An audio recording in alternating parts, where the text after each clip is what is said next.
Okay.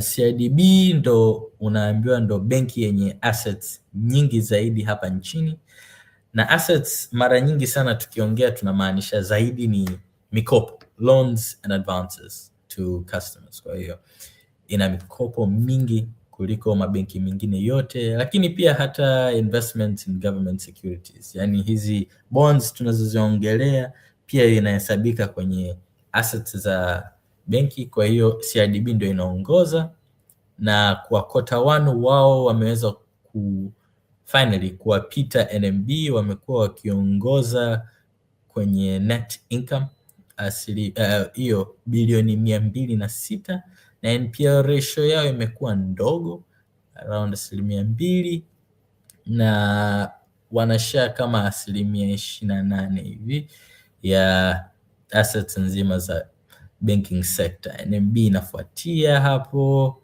afu Selcom, huyu new entrant, pia kwenye ripoti niliyoitumia wamemuinclude kwa sababu naye siku hizi anajaribu kutoa mikopo, lakini bado hajakuwa kiasi kile.